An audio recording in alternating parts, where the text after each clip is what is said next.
Honestly, if a butterfly with the voice of Alan Rickman started telling me to follow it into a mirror, I'd probably do the same.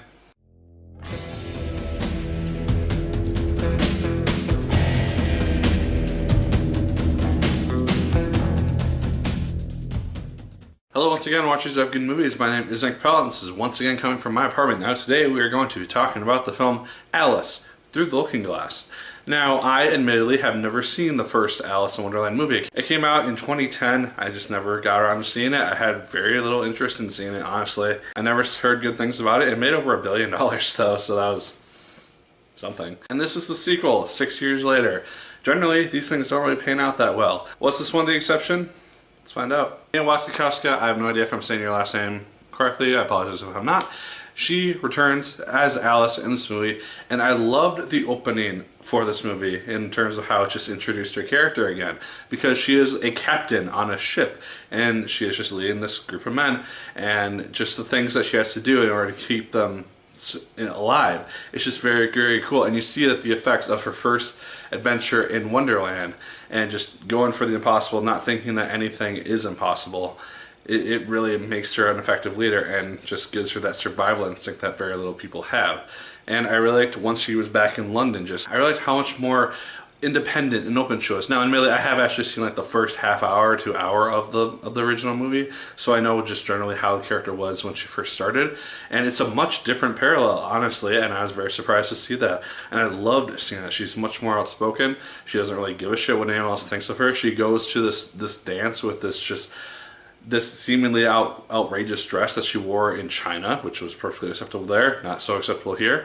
And I really liked the intro to her story. I really liked how they did her character. She's much more of a badass, and I love seeing that in female characters. Once she gets back into Wonderland, however, she discovers that the Mad Hatter, played by Johnny Depp once again, he is dying because he rediscovers this item that he gave his father back when he was a child.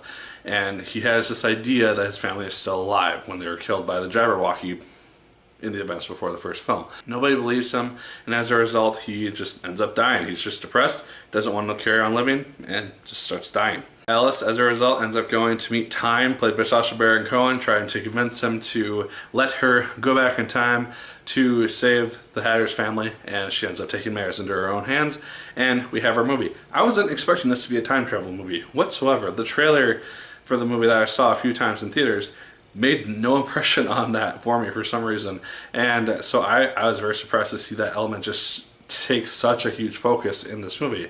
I really like time travel stuff, and I thought that element was one of the strongest parts of this movie, because the special effects which went with it were just fantastic, I thought. Because you just see as she's flying over the ocean of time, just images from events from both this movie and from the first movie playing out, and it's just kind of the different high points in time which she can either choose to go to or bypass completely. It's just a really interesting way that they do it. They also work with time travel in a generally basic way. Basically, if you see your future self, catastrophic things will happen. Also, it brings up the idea that you can't really change the past as much as you try to do it. So I did like that. Also, we get to see future Alice with younger Hatter, and I like seeing that too because it really establishes they have such a good chemistry. Mia and Johnny Depp, they have a fantastic chemistry between each other, and I really like seeing the relationship between the Hatter and Alice, because she says at one point that he is her truest friend, and you really see that even for me, someone who's never seen the first movie, never seen that relationship really build. I could tell that instantly from the first time they connected and had the first scene together, that they just have this really cool relationship, and I like seeing that on screen. Helena Bonham Carter, she's also back as the Queen of Hearts, not as powerful now as she was in the first one, but I like that they gave her a backstory, because I really like it when they humanize villains for us, because we got to see her backstory, basically how she became the Queen of Hearts per se, kind of how she developed into that character. She's not just evil, she's not just psychotic, she's honestly just a brat who didn't get her way and had a lot of bad, crappy things happen to her, and so she just wants revenge on all those people for that thing. So I like seeing that aspect of her character, and then it just make her, oh hey, off with your head, off with your head, all that type of stuff. It would have made her character a lot more boring and a lot more flat, and I like having this background to kind of give her character a little bit more humanity. I also felt like the pacing to this movie was fantastic. I was never bored whatsoever in this movie. There are some slow scenes, never really cared that much, and it just moved boom, boom, boom, boom. This movie is done in about hour 45 minutes, and I really didn't look at my watch whatsoever, which is a rarity with these types of movies. I was engaged the whole time. The real negative that I could think of, and it's really just two things. One is kind of a given in that there are relationships between some characters which you're not really going to know as much about, having not seen the first one, if you haven't seen the first one like I have, when you go and see this movie, because you don't know who certain characters are. For example, I had no idea who Anne Hathaway's character was in relationship to other characters.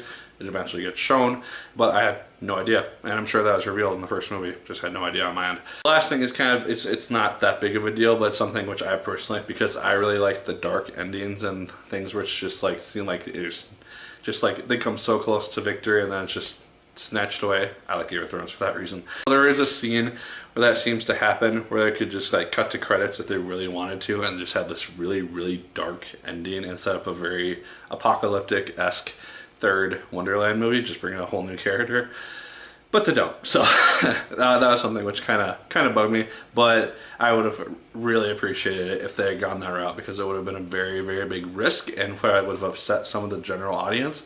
Me, I would have absolutely loved it, because I love going those routes with things that I write and with things that I see generally in media and entertainment. But guys, Alice Through the Looking Glass surprised the hell out of me. I was not expecting to like this movie as much as I did, and I walked out of this movie just really, really loving it. I had no real issues with it, to be frankly honest. It is a little goofy at times, it is a little bit kiddish. It's a PG movie, so there is that. It's not going to be as dark or as bloody or anything like that.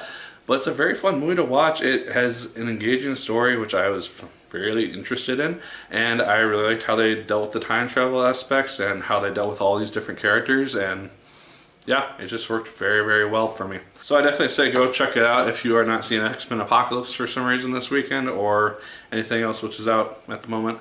Definitely check it out. I definitely recommend it. Guys, those are my thoughts on Alice Through the Looking Glass. Let me know yours in the comments down below. Did you like it as much as I did? Did you hate it more than I did? Let me know. Like, share, comment, and subscribe once again. If you so choose, I appreciate it immensely. And as always, for my people, my name is Nick Pell. And once again, keep on watching.